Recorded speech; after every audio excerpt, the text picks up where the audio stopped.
Well, good afternoon, everybody. Thank you so much for tuning in, and apologies for the late start, but nonetheless, we sat here, we're ready to go. So thanks for tuning in to another edition of Behind the Mic. I'm Pam Rossi, and we are broadcasting live downtown in the beautiful MusicTown.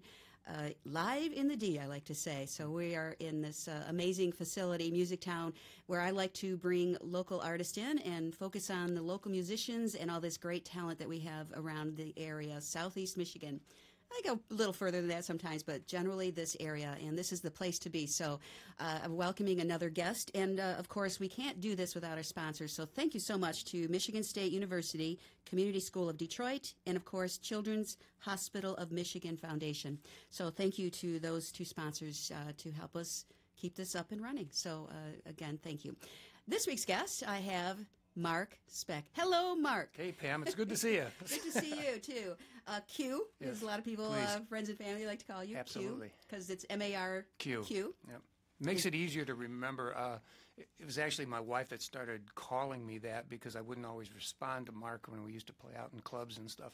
And so she started calling me Q, and it just stuck. And so it's a good way for people. I know they're talking to me then and not the other Marqs that are sitting around here right now. Was that how it was spelled when you were your given name, or no? What do I say? No. I had it changed legally in 7th grade, believe it or not. And I did that. Wait a minute. 7th grade. I was precocious. And I decided I wanted to be a little more individual. And I said I wanted to spell my name M-A-R-Q. And my folks said, well, if you can figure out how to do that, go ahead. And I did. They probably didn't expect that. No, so since 7th grade, it's been M-A-R-Q, which is 7th good. 7th grade, you're like 12, 10? Yeah, exactly. A few years ago. Okay. Oh, my gosh. Yeah, so it was just interesting. And most of the people that I've met along the way that spell it that way are all musicians. Every single person I've ever met spelled M-A-R-Q as a musician. Well, and it's interesting to me. Yeah, it is very good. So, see, it's the creative way of spelling your name. That's it. So you're in a creative field. Kind of goes together. So. And I was Q before Star Trek and James Bond, but not before Quincy Jones. So he is the real Q, as everybody knows. So I was second in line to that one. That's funny. That's really cool. In 7th grade, that had to be an indication of your path, I would think. Hopefully a good one, yes. Yeah, well, yeah. So my parents go, oh, this will be great. So and you didn't have to have, I would think you'd have to be legal age to do that. Apparently, no. I did it through the court system. I lived in Iowa, and just did it through that whole system. It was basically a form for changing your name more than anything else. You just had to get it. I'm sure they probably signed for it. I mean, because you're right. As my age, I wouldn't have been able to do that. Right. But I found out how you did it. This is how you do it, and the rest is now history. That's funny. I would not have thought that. So good for you. You had right from the get-go, and it's like, okay, you had something in mind. You knew what you wanted to do and be. Well, I knew I'd be on this show eventually, and I needed a story. There you and go. That one worked out really well. Yeah. Well, welcome. Thanks for coming in, Marq. So.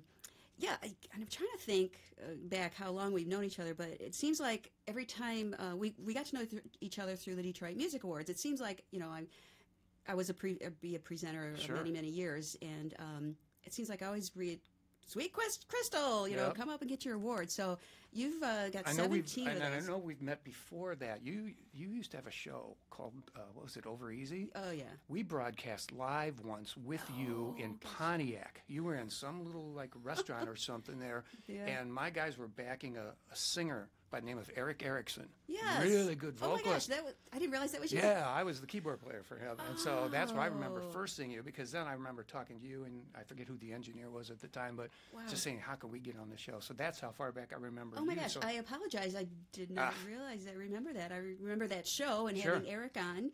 And we were live, yeah. Well, hairstyles change, outfits change. It could have even been a different color for all I know. Wow. But I remember that. So, and your Over Easy show is always great for promoting local musicians and stuff. Well, that's what I like about this MusicTown. I can still promote local musicians, and there's so many out there that just don't get a chance to do that. So, absolutely. All right. Well, wow. Blast from the past. There Thank you. All right. So, as I said, Sweet Crystal is really, the name of your band that you've been doing 40 years? A while. Okay. Is it decades? Decades. Yes. We like to say decades. Decades. Yes. Nice. Yeah, myself, guitar player Bill Blatter, and drummer Steve Weezer started the band back when can't remember the exact year, but a long time ago. Yeah. The three of us have been through quite a few different iterations, meaning different musicians come and go, but the three of us are still together all these decades later, and it's really the core of Sweet Crystal. And so when we talk about the DMAs and the stuff that we've run, it's a collective there. Yeah, It's the three of us that have defined and continue to refine Sweet Crystal and who we are. Well, and Sweet Crystal is a Christian rock band, but you were more the heavier rock and roll before that, weren't you? Or did you progressive rock, I guess? Up until God finally shook us and said, you know what, there's actually a point to your lives. We were basically a cover bar band, still doing originals. We started doing originals right from day one, which is nice. Yeah. I mean, but we were influenced a lot from the English music of the 70s, like bands like Pink Floyd and King Crimson, Emerson, Lake and Palmer, those kind of bands. So that was the progressive background of the music we liked. Okay. And we wrote, most of our songs back then were 7, 13, 17-minute long, you know. But it was a lot more forgivable back then because people were doing it. People were listening to it. There was a lot more free-form radios and stuff.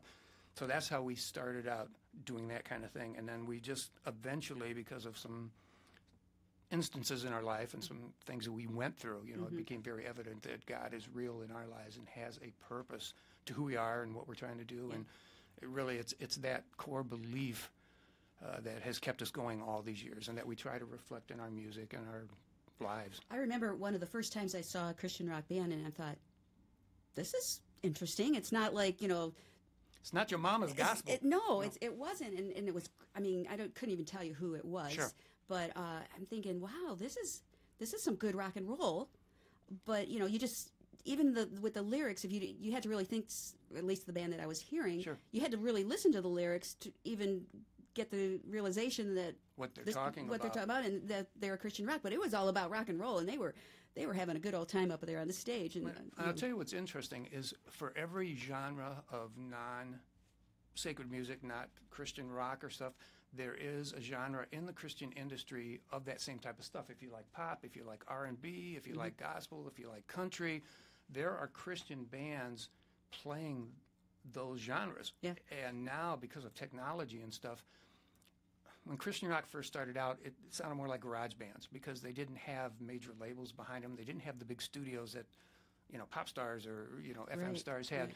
Now, technology is a leveling force for everybody. See, anybody can make a good sounding recording. Not everybody can write a good song, you know, but so what's interesting to me is, like you said, there were bands that were progressive Christian bands. There were bands that were just middle-of-the-road pop Christian bands. There were country bands. So it's the difference is the message that you're trying to get across. What Sweet Crystal hopes to do with everything we do is leave you, after a song, realizing that there's some kind of hope, there's some kind of answer to something you're going through. Because chances are somebody in my band has gone through what you're dealing with. And so we're not a beat you over the head with Jesus band. We're this is what happened to us, and this is how we got out. Yeah. If you're interested, man, we can maybe help you too with this. Well, so many songs, and I've heard several big artists say that before. That, you know, people say, well, what does that mean? What was the meaning behind that song? And I've heard some big artists say, whatever it means to you. They're not going to tell, they didn't want to explain what it was because everybody hears a song and hears something different from it.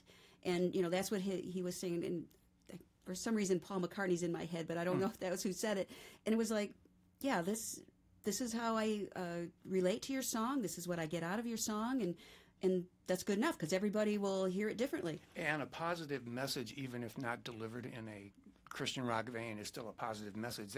That's what I'm really hoping that it comes across with stuff that we listen to and that other people listen to, is that if you can walk away feeling better about yourself after hearing something, that's great, because there's enough negativity in the world. There's enough tough stuff to have somebody sing at you and make you realize, oh man, it's just as bad as I thought it was.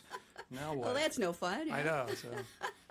That is no fun. So why don't we go hit a song? Okay. And there's a lot more to talk about, but I appreciate got the keyboards here, and of course, Sweet Crystal.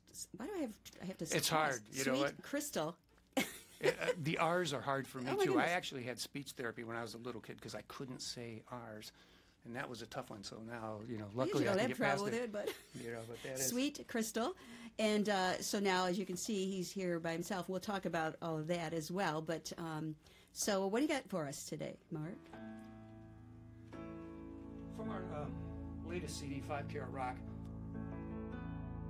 A lot of the songs that we do have storylines to them, and I don't write a lot of my songs in the straight verse, bridge, chorus, verse, pre-chorus, chorus thing. I write a little more interesting at times, and this song is all about different people that you meet on the street, out in the world, and sometimes it's how you react to their situation that defines you as much as it hopefully helps them. And this is the tune entitled Can't Turn Back.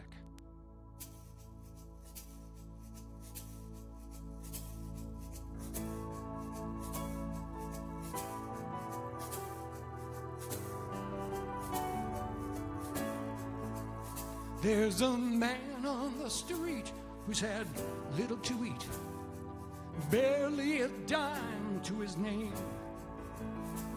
He gambled and lost at impossible cost any chances at fortune or fame.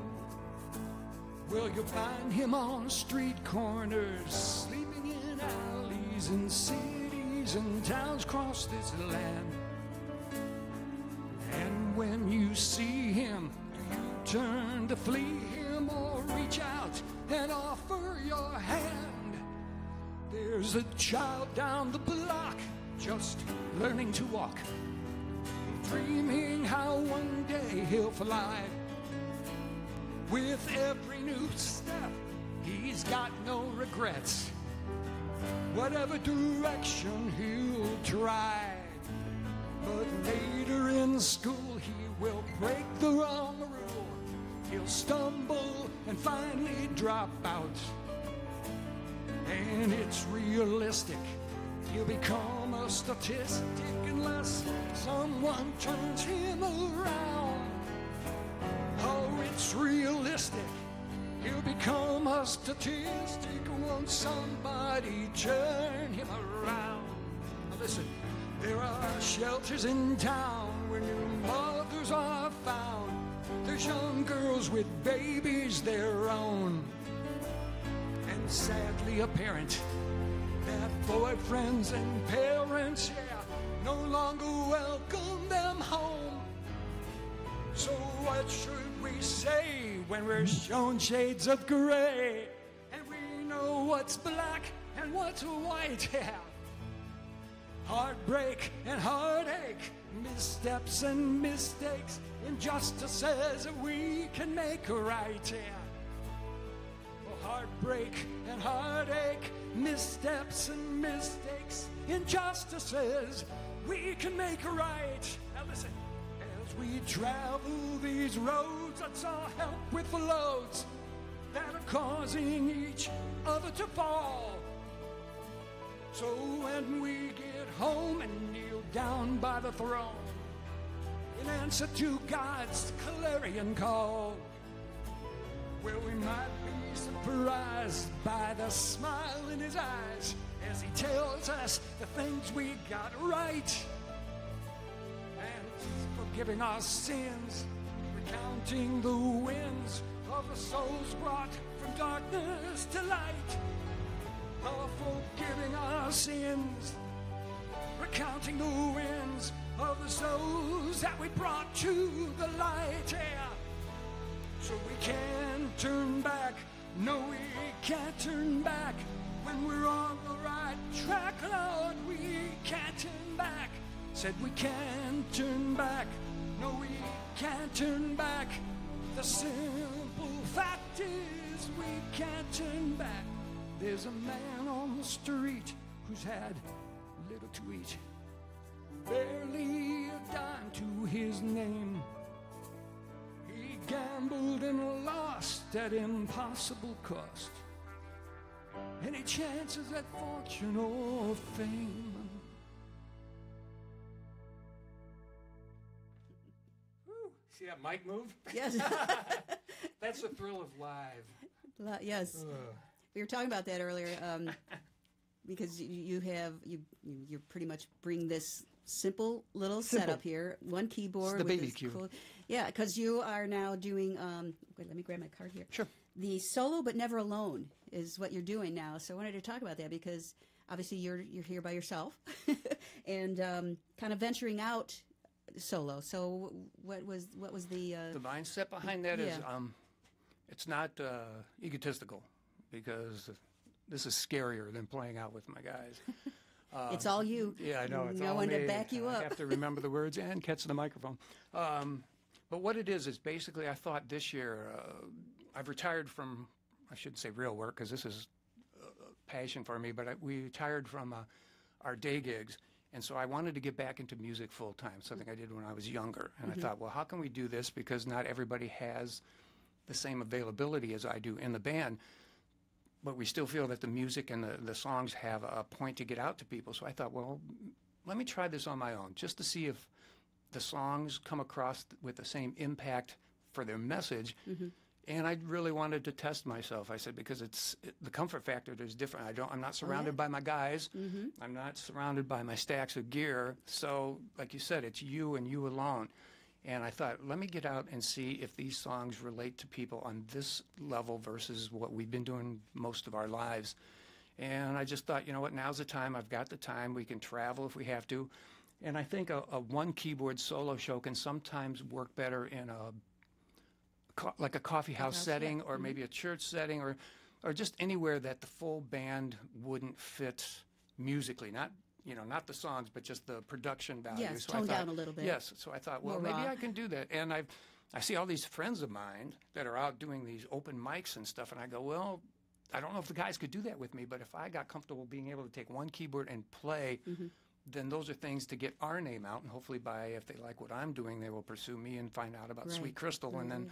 like what those guys are doing too. So, Well, you got to try it. And Yes. like you said, it's kind of like out of the comfort zone, but it's and I good call it solo but never alone, because basically God is with me wherever I go. I mean, that's the whole point of what I'm doing. So it's that kind of reminder to myself. All right, you're standing by yourself here, but you're not alone. Right. And if you hear some of the backing tracks that I use, well, my band's still with me. Yeah. I've got some guitar. Cheating and a little bit, so, but yeah, I think I'm going to print up a picture of the guys in the band and stand them around on the keyboard, just so when they go out, oh, this is him. So. There you go. And actually, this is the first time you're It is. This is the testing debut, the waters here. which is why it didn't go on right away, right? We decided to wait till I got rid of my nerves. We'll wait for 25 minutes. Okay, he's ready to play now. Let's do this. Yeah, we'll blame it on you. Yeah, no, I'll take the blame. No, don't want to do that. So testing the waters, and I mean, do you have a different gig set up already with just you? And My next one, which is out in public, is on February 8th. Okay. With Steve Taylor, a friend of ours, does a singer-songwriter showcase every second Thursday in Birmingham. Right. And so he's invited me out to this next one. So that'll be the first time doing this with a crowd, with an audience right there that you can see. So That'll be a big test for you, huh? It will be. That'll be totally different, and see how that things. But so that's February 8th. It's like 7 o'clock. I think it's called the Bread and Bird, although they're changing the restaurant itself. The guy is actually redoing the inside of it to make it more friendly for live entertainment, for one thing. And he owns apparently another wine restaurant, and so it's going to be like an offshoot from his other one. So the gig is still on. It's in the back room. It's called the Elm Room.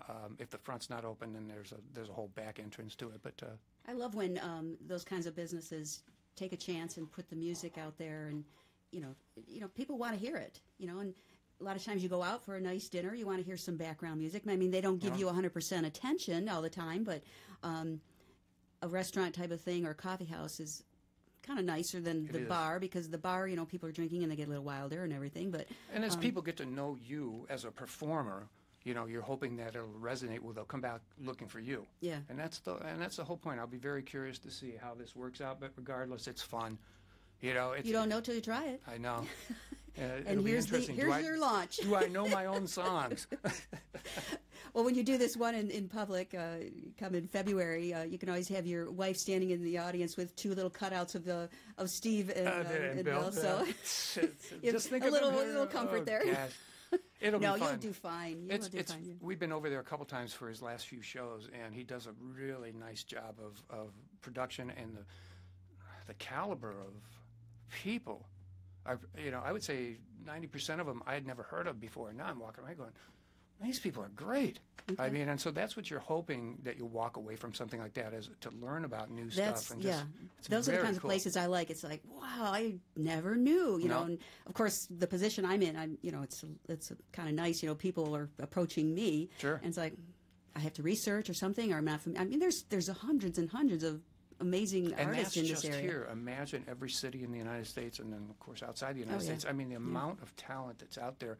The tough thing is because there's so much talent out there, you might get lost in the Sure. the tsunami of what you can find. But once again, this point in our lives with technology and the internet and stuff. Well, not the internet. Let's not talk about the internet right now. After this 20 minutes start, this point, little bands, brand new bands, new performers have a way to get their music out Right. that never existed when we first started. Oh, So it's changed, definitely. you may get lost in the overall volume of stuff, but the fact is you now are out somewhere where people can find you. Well, I think a lot of musicians have said you have to go out live, or you really get lost because the internet is Yep. infinite. So you have to go out and play. That's I and do you believe that. plan to go out further? Other than Southeast Michigan, is that the goal? Well, myself, I would be able to do it. My wife and I could do that, and that's what I'm hoping, that this will open up some opportunities, because we don't have any children, we don't have any pets, and so it'll be nice to be able to just You and your pack keyboard. up and go. That's it. This is me and this thing.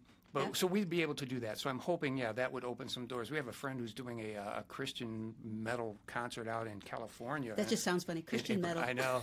And I just said, man, if we could get out there, I'd be glad to MC it, because Yeah. I would do that. Come out and just play some stuff and just. It's why wide not? open for what you can do. Just And this thing is so. I hate to say this, but this thing is so inexpensive compared to the stuff in my studio and the big rigs that I carry. I could actually just fly out to California, go to Guitar Center, buy one, and play there, and not even worry about it, and take it back and go, I'm sorry, it's not working. No, I didn't say that. Oh. No, I didn't say that. But that's how you could do it. Yeah, I mean, yeah, so yeah. you could just show up and buy one there and play it instead of worrying about, I'm going to ship my stuff, is going to make it. No, just go out there and pick Good it up. point. It's so Yeah. inexpensive. Then you turn around and you give it to a children's hospital or something. Mm-hmm. Take it off your taxes and go, here, give it to the kids to learn There you how to go. play. So there's all kinds of benefits that you could do for people need with stuff like that. yeah, for kids to learn an instrument. So yeah, how about another song? Okay. All right. Well, if you know anything about Sweet Crystal and the band, we have a real heart for the men and women in the armed forces. Yes. Matter of fact, the reason we got back together as a performing band and not just studio work was working for a friend of ours that had something called the Vet Fest some 11, 12 years ago. And he knew our band back when we first started out, and he wanted to know, is there any chance you guys could play this veterans benefit that I'm putting together, because he was a Vietnam vet. And we said, sure. And so at that point we said, you know what, we got a lot of new songs, let's put those together. And ever since then, we've been out playing. Ever since then, more recognition from Detroit Music Awards. Nobody knew who we were before that. And so now whenever we can, for Wounded Warrior Project or Homeless Vets, whenever we can, that's who we like playing for. It's we feel that you don't have to support any war.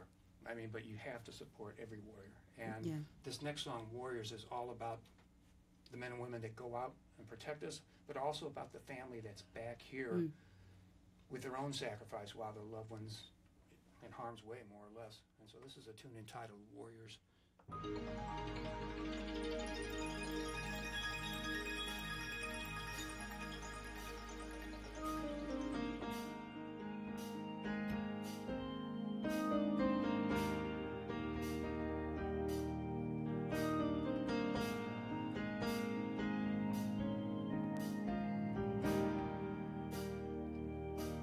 I'm sending out this prayer for all the warriors, standing guard, preparing for the fight.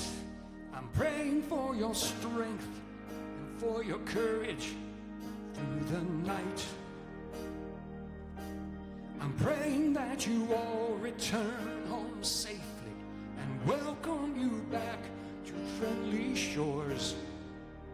And I pray you know God is with you, give you shelter from your storms. I'm sending out this prayer for all the mothers who worry for their children every day, stationed in a lonely foreign land, a world away. And I'm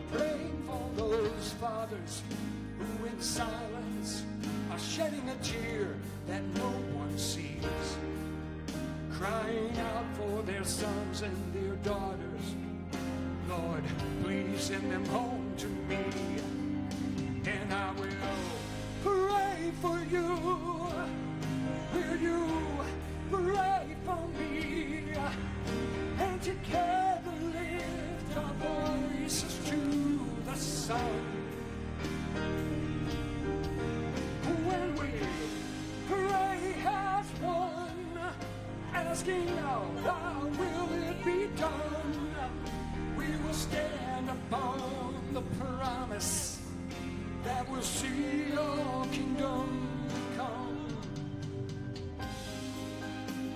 You know, I pledge allegiance to the flag of the United States of America and to that republic for which it stands, one nation, under God, with liberty and justice for each and every one of us. Well, I will pray for you. Will you pray for me? Together lift our voices to the very sun. Oh, and we pray as one. We ask, how will it be done? We stand upon the promise that we'll see your kingdom come. I'm sending out this prayer for all the warriors facing down those very gates of hell, praying for that soldier who lies buried where he fell. And I pray for you saints and for us sinners, knowing this one thing is true: oh, we are all God's children. And this prayer we pray for you, it's an everyday reminder. It's the least we can do for you.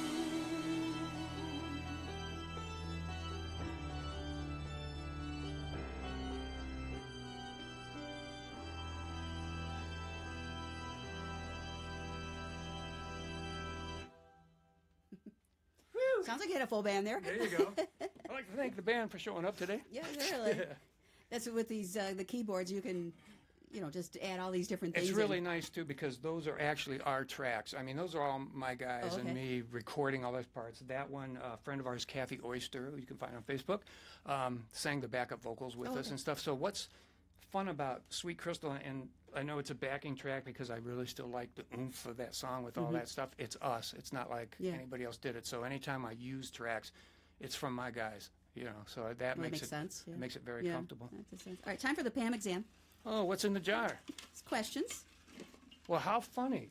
I happen to have a jar of my own. Oh, what? Which just happens to contain random answers for any question that somebody might ask me that I wouldn't have a good answer for. So, all right. That's funny. This is a first. Okay. All right, let's see how these work. Are you serious? I'm very serious. I know how rough you can be on interviewees. No, I'm not. Oh, my goodness. Okay. I'm afraid to ask a question. Oh, yeah. No, I'm afraid of the answer. Well, this will be interesting. What is your go-to song to sing while in the shower? Oh, let's see. Are you serious? She's not going to answer. He's going to pull out a question. Let's see what the answer is right here. Oh, this is a first. Well, it would be headline a world tour sponsored by Little Caesars Pizza and Death Wish Coffee, which is kind of like a polka that I wrote. Well, maybe that one didn't quite work. No. Okay. In the shower, you know what I do? I actually sing my stuff to try to warm up the vocal cords, because I had vocal cord surgery many years ago. I heard about that. Yeah, in the 80s. And I had a hole in one of my vocal cords. It was called a congenital cyst. Apparently I had it since I was born, but because of what I did playing and wise, it eventually hurt it more and more to the point where I had to have surgery. And after the surgery, thank God I can still sing and play and stuff, but it changed the range of my voice, and it made me a little more tentative about singing. So in the shower, you don't have to sing loud, but you can sing and you can try to do stuff like that. I bet all that steam really helps yes, you too. And so that's what I do in the shower. I don't really sing too many other people's songs because I don't know a lot of other people's songs. I know a lot of my songs. Yeah. So that's what I do. So did you do you think if you weren't a singer that you would never have known that you had this? Probably not, because at first I had an allergist that said, well, you're allergic to smoke, so stay out of smoky places. Well, it was freaking bar scene, what are you going to do? So I would have thought it would have been that, but it wasn't until it really became very difficult to sing. I can't imagine if I lose my But voice. I still would like to headline a world tour sponsored by Little Caesars Pizza and Death Wish Coffee. As you can tell, I drink a lot of it. Thank you. I'm not giving up on this answer, Jack. What you got? You really threw me for a loop here. I'm sorry. That's okay. Is there a quote you live your life by or think of often? You're going to get another point. Yes, I live by this. Write a Broadway-style musical based on the songs of Sweet Crystal and cast it totally with talent from Michigan. I think of that every morning. I get up and go, there's a Broadway song right here. There's a story here getting up. Why do I feel like, and I forget the term right off the top of my head, like when you're watching TV and they, flash those little things. Subliminal. Subliminal, yeah. Very good. I hadn't thought, you know what? I could have just given you a good answer, just sat here like this going. So that would work for me. Oh, gosh. So is there something, you know what? I don't want to be cliche, but Bible verses, first thing I wake up in the morning, I go, I could do all things through Christ. And then I get up and go, if he's for me, who can be against me? So those are very inspirational, and so the more I can remember those, even during a quick moment during the day when somebody's just nipping at your freaking heels, then you just kind of go, if he's for me, nobody can be against me, and you just keep going. What was your very first job? Yeah, that's enough of that. My very first job would have been, I worked in a kitchen of a restaurant called the Bloomfield Canopy, 15 Mile on Orchard Lake Road, back long time ago. And right out of high school, I did that. And it was working in the kitchen, food prep and that kind of stuff. It was a very high-end restaurant. Start off in, that it was good. It was very, it was a tough gig, but it was good. If you got the day shift, at 10 o'clock in the morning, all the fresh rolls came out of the ovens. Everybody stopped, and we all sat there and ate. And I learned how to cut frog legs in two, and I learned how to make baked potatoes into hash browns. And I use those skills to this day. So you consider yourself a good cook? Yeah, I'm pretty good. Okay. Yeah, I also worked for a restaurant in Ann Arbor. It no longer exists, too. Hey, wait a minute. Everywhere I worked, they closed down. Don't let that It was affect called you. Lums, and it was up on North Campus, U of M, and I was one of the main chefs there, too. Well, cooks, because they weren't chefs at that point. Yeah. But, yeah, and so I'm very good at cooking, and I like experimenting, and haven't found a food I haven't liked yet. So. Okay. I wish I could say I'm just not a good cook. Wow. Not. Well, you don't have to be. Just make people take you out to dinner all the time. All right, I'm open. There we go. I see Ryan back there. Feel free, take me out. I'm not not opposed to it. not opposed. If you could have any one person in your band, at this point, dead or alive, who would it be, or you would collaborate with? Who would you? Yeah, I don't think I'd put him in the band, but collaborating, how interesting. But that's interesting. You know who I would collaborate with would be somebody like Alan Parsons, who is a producer. If you know who he is. He's also a musician, a writer, and that kind of stuff. But a lot of the music that I wrote growing up always reminded me of stuff that he put together and all the different influences he had with all the different bands that he worked with. I mean, we've worked with some really, really good producers. If I can throw a name out here, Chuck Alcasian over at Pearl Sound is one that's really sculpted the sound of our last two CDs. Okay.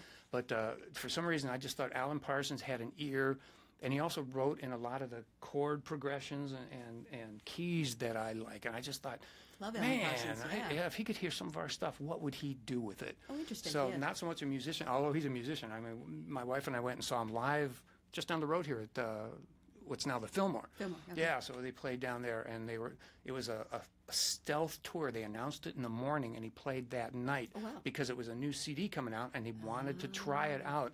So we went down there. We got tickets. We were in the second table from the stage and heard this whole newest release. Do you ever, when you're writing something, do you ever think what would producer so and so do with this song, or how would he or she make this sound? Well, I have to say, and we've talked about this with the band before, because of the experience for the last 2 CDs with Chuck, we have a whole different education now on how this thing works, and we've already incorporated his ideas into our writing. So yeah, that would definitely come into play. I haven't worked with that. We worked with a gentleman named Henry Weck. He was the original drummer for Brownsville Station. Oh, okay. He's smoking in the boys' room, and so he produced our very first release back in the '80s, and he had a way of listening things that sculpted us for there. And to go even farther back, there was a gentleman by the name of Ollie McLaughlin. Back in the '60s and '70s, he was the producer for songs like Cool Jerk, Sonny and Cher, I Got You Babe. He was in the Atlantic Records stable, and he happened to go into retirement and then came out and heard us, and came out of retirement saying, "This is a band I want to produce because it's been a long time since I've heard it." It was very impressive, and he taught us how to take our 13 minutes opus songs and turn it into a 3 and 4 minute tune. So it was his production and his abilities that got us into writing like we do now. Yeah. I mean, so you can still get the point. I still like big giant things. You know, I like listening to Once that. in a while, you know. But to play it when you're only given 30 minutes on a stage, when it's a multi-band event, you want to get as many of your songs into there as you can. You don't want one. Yeah, big, here's our long 27. Yeah, and then what? You're done. No, that makes sense. Yeah. So producers have affected us, and for the good. I don't know any people out right now that I would say I'd like to do that. Back when Queen was big, Roy Thomas Baker was huge too, because we used to do a lot of Queen stuff when we were the bar band cover stuff, and his production style was killer for vocals and stuff. So everybody has something that they're really good at, and if you can pick up on it, it's just going to benefit you. Producer is a big part of making a record good or not. Probably more know? than people realize. If they aren't in the business or haven't gotten to the level that we're at, where you're working in studios like that, you probably don't say, "Why would I need that? I can just do it myself." Right. Yeah. Well, they have an ear, and they can hear something. Go, try it this way. You know, it's pretty cool. Our stuff definitely benefits from that kind of outside influence, because I have a studio that I own at my place, and I can go in there and I could spend weeks on one song, and it can be as huge as I want it to be, but it can be too big. Yeah. And it's not until you get somebody who has an ear, can listen to it and go, "Do you really need 127 string parts?" Probably not. I mean, you can probably scale that down to 1 or 2. Yeah. All right. What is your guilty pleasure? German chocolate cake. Oh. From Iverson's Bakery. You're drooling. Yeah, from Iverson's Bakery, if I can give them a plug in Dearborn. Oh, my gosh. Well, they've been around a long time. Oh, real long. They used to have a lot more things, but the main one is still there on Outer Drive. Every major occasion. So we have birthday, somebody I love. My birthday, somebody I love. Christmas, anniversary.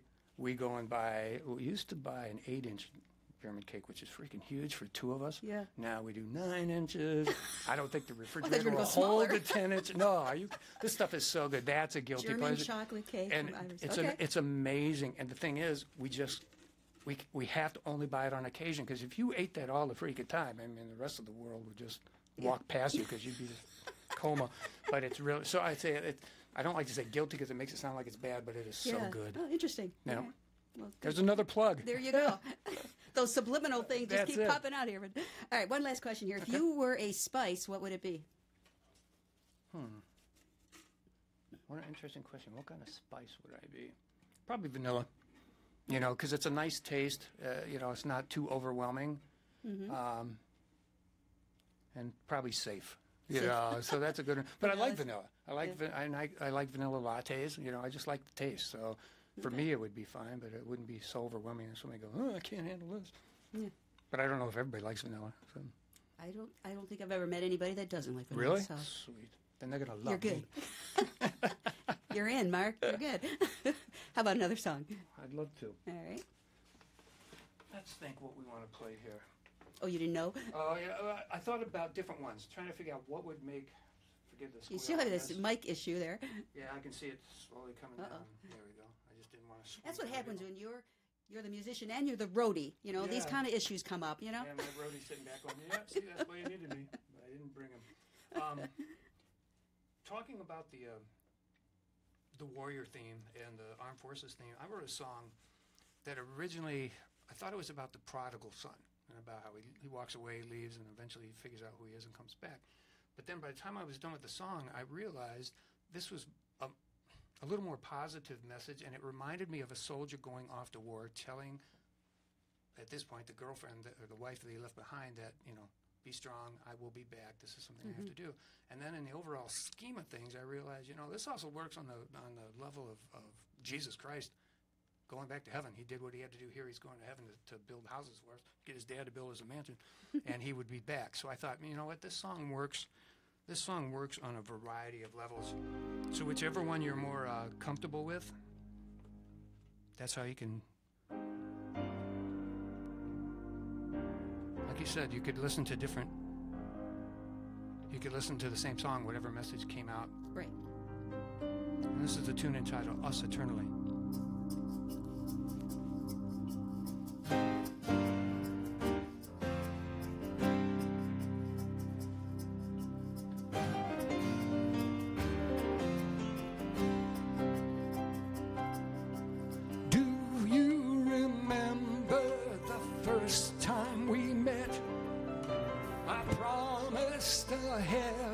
That you hadn't seen yet, and the light in my eyes brighten all your dark skies, and in time I made you mine. Well, this is the last time that I'll have to leave. While I'm away, I just ask that you believe in the words that I said. The road's open ahead, and I swear I will be there. And how I love you, and I told you I would come back just to hold you again. And right from the start, when I touched your hand, you touched my heart. I look into your eyes, this is what I see. A glimpse of paradise, us eternally. All that I'm asking is that you be strong and wait here in courage and hope while I'm gone. And like a new morning after some dark and stormy nights, well, it'll be all right. And how I love you, and I told you I would come back just to hold you again. And right from the start, when I took your hand, you took my heart. I look into your eyes, this is what I see. A glimpse of paradise, yeah, us eternally. I look into your eyes, I've not seen, ears have not heard. Power, the passion, the might of the word. All of these things, well, I swear will come through for you. Right.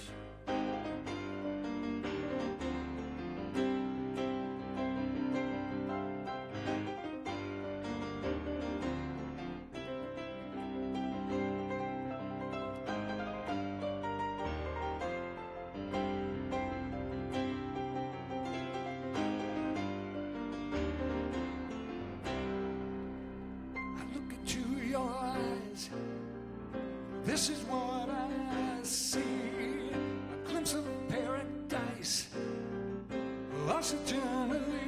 I look into your eyes, I've not seen, ears have not heard. Power, the passion, the might of the word. All of these things I swear will come true for you. All that I'm asking is that you hold on and wait for me, angel. I won't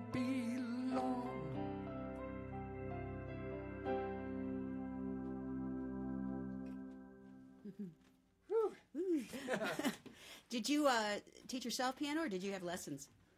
Yes. I had lessons for a while when I was young. And what happened was I didn't learn from the teacher. What I found out is I had a photographic memory. Oh. And what she played, we sat down and she played the music, I memorized her hands. I never learned, I would never realize the music was what you were trying to do.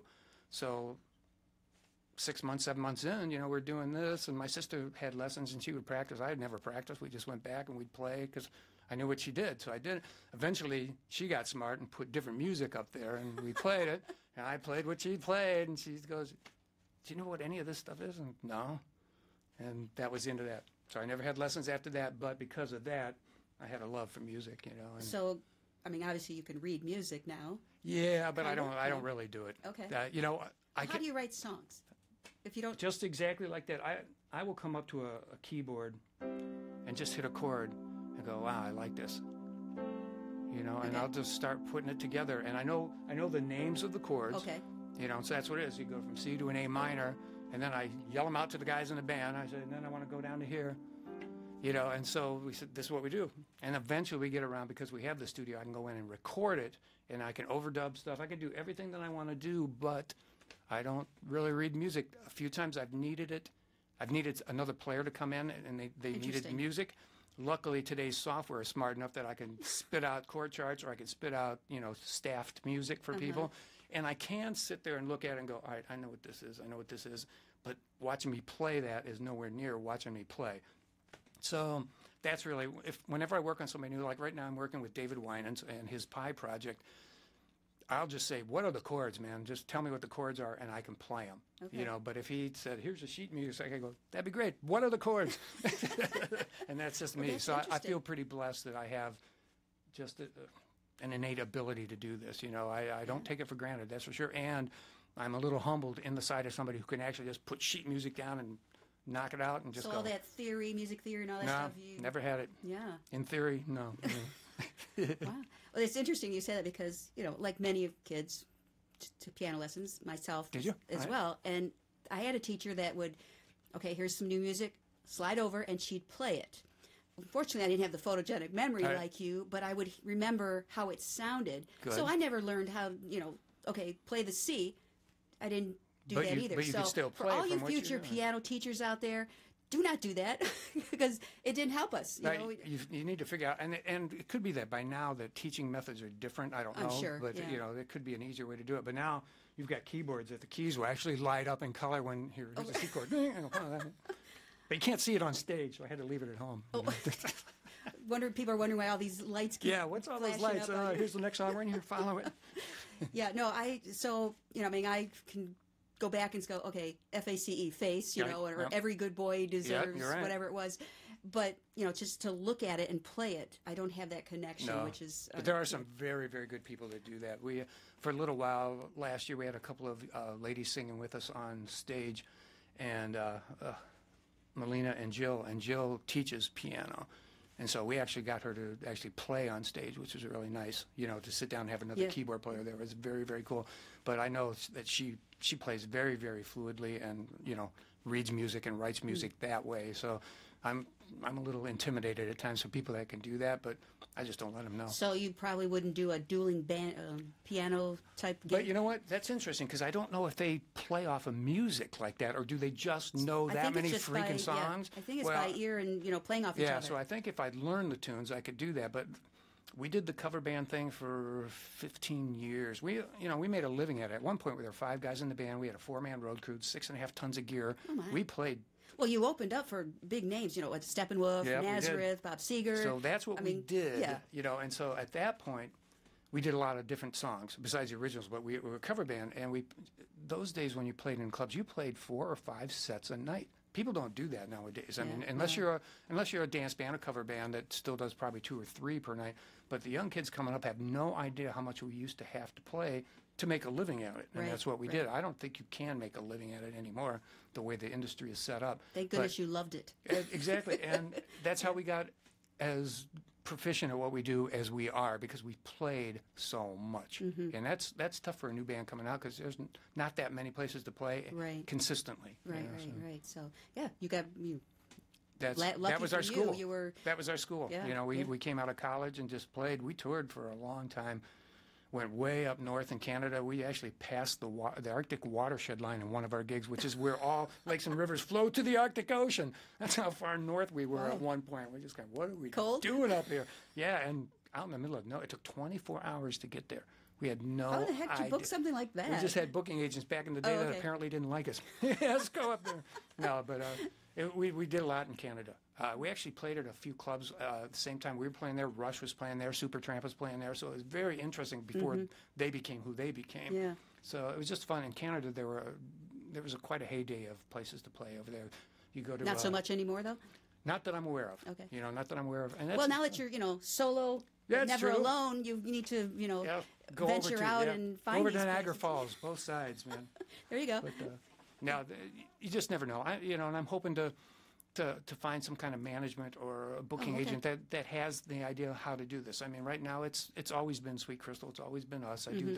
I do pretty much all the booking and the book work and all the promo for the band, and it's nice. So it's a lot of work. I do. It is a lot of work. It's a constant everyday thing, but it'd be nice to have somebody come in and go, you know what, we can just do this and this for a while, just to take a little bit of the burden off. I'm sure there's a manager out there that that would like to do that. Yeah, it'd be very interesting to see how that would work out. But why not? I mean, at this point, it's all just fun right now. I mean, there's no real pressure on me to do anything. Well, you're experimenting with it. You're going to see how it goes. Yeah. And the band still gets together. We get together every weekend. We have for decades. Jam sessions? Yeah, we record everything that we do when we're in the studio. We work on new stuff. We work on the set, but we work on new ideas. And don't want to get stale. No, because you will get stale. Yeah, But we just happen to like each other. We love each other as brothers in Christ and as men.